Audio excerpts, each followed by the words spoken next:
So I look finally Shakib খানের তুফান টিজারটা release পেয়ে গেছে অ্যান্ড আমি লেট বিকজ আমার ফার্স্টে কোনো প্ল্যান ছিল না এই তুফান টিজারটা রিভিউ করা। বাট টিজারটা দেখার পর আমি যেদিকে লক্ষ্য করলাম যে সবাই বলছি এটা কেজিএফ এর কপি, এটা অ্যানিমেলের কপি, এটা সস্তা কেজিএফ, এটা সস্তা অ্যানিমেল। বাট আমি তো এটা বুঝতে পারছি না যে টিজারটা কি খারাপ, একেবারেই নয়। দেন তাহলে কেন লোকের ট্রোন করছে সস্তা কেজিএফ বা সস্তা অ্যানিমেল বলে?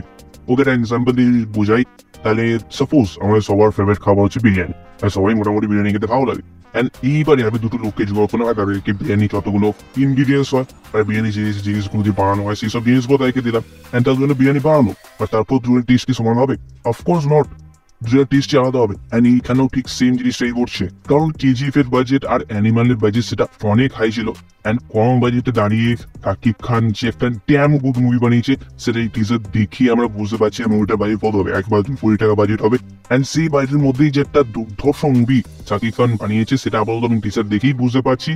অ্যান্ড সেই কারণে আমি বলছি যে এত হিট কিসের জন্য, মানে এই জিনিসটাকে তো অ্যাপ্রিসিয়েট করা উচিত যে কম বাজেটের মধ্যে এত ভালো একটা মুভি ওনারা বানিয়েছে। হ্যাঁ আমি মানছি এই টিজারের ভেতরে এমন কিছু কিছু সিন আছে যেগুলো কেজিএফ আর অ্যানিমালের কথা মনে করিয়ে দেয়। বাট কেজিএফ এর ওকে ভাই মেশিন গান চালিয়েছিল বলেছে অন্য কোনো মুভিতে অন্য কেউ মেশিন গান চালাতে পারবে না, এটা কিন্তু কোথাও লেখা নেই। আর তারপরে সব থেকে বড় কথা হচ্ছে এই টিজারের প্রেজেন্টেশন, মানে জিহান রাফি যেভাবে শাকিব খানকে প্রেজেন্ট করেছে সেটা তো দুর্ধর্ষ লেগেছে। মানে কোনো অ্যাঙ্গেল থেকে টিজারটা দেখে মনে হচ্ছে না যেটা একটা খারাপ মুভি টিজার যেটা কিনে আমরা ট্রোল করবো, উপরন্তু আমাদের অ্যাপ্রিসিয়েট করা উচিত। অ্যান্ড এবার টিজারের কথা বলি, তাই টিজারটা এক কথায় আমার যথেষ্ট ভালো লেগেছে, মানে খুব ইমপ্রেসিভ লেগেছে টিজারটা।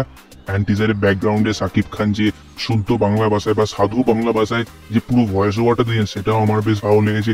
তার পাশাপাশি শাকিব খানের যে লুকটা ছিল, মানে ওই যে চাপ দাড়ি বলা যেতে পারে আর লম্বা লম্বা চুল, সেটাও কিন্তু বেশ মারাত্মক আছে, মানে পুরো একটা গ্যাংস্টার ভাইব দিচ্ছে কিন্তু এই মুভির ভিতরে শাকিব খান। অ্যান্ড তার পাশাপাশি টিজারের মেন টুইস্ট আছে কিন্তু একেবারে টিজারের শেষে, কারণ সেই টাইমে এন্ট্রি হয় এই মুভির ভিলেন চঞ্চল চৌধুরী। অ্যান্ড কেউ যে হাসি হাসিও ভয় দেখিয়ে দিতে পারে সেটা একমাত্র চঞ্চল চৌধুরীই পারেন।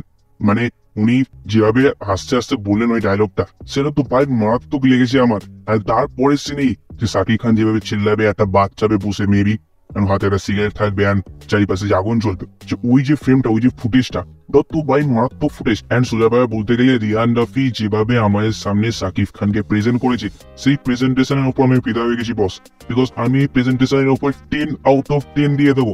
ইয়েস, মানে যেই বলুন না কেন ওরা সস্তা কপি, বাট প্রেজেন্টেশনই হচ্ছে আসল খেলা বা প্রেজেন্টেশন হচ্ছে আসল গেম চেঞ্জার এই মুভির জন্য। অ্যান্ড সেইখানে এই মুভিটা অত 10/10 ডিজার্ভ করে, কারণ শাকিব খানকে এরকম ভাবে প্রেজেন্ট করা একমাত্র রিয়ান রাফি পারে। তাহলে তোমার কেমন লেগেছে এই তুফান টিজারটা? তুমি অফকোর্স কমেন্ট করে জানাতে পারো। আমি আমার কথা বলি তাহলে আমার বেশ ভালো লেগেছে, মানে বেশ ইমপ্রেসিভ লেগেছে। অ্যান্ড যারা এই বলছে সস্তা কপি তাদেরকে আর কিছু বলার নেই, বিকজ এটা কোনো অ্যাঙ্গেল থেকেই এটা সস্তা কপি বা খারাপ তো আমার একেবারেই মনে হয়নি ট্রেনের জন্য, সেই কারণে আমি এগারই ওয়েট করে থাকবো। বাকি আমি তুফানের পাশাপাশি জিতের ভূমিকা নিয়ে কথা বলে তুমি যাও সেই ভিডিও চেক আউট করো তোমার সাথে ঠিক সেই ভিডিওতে। So by.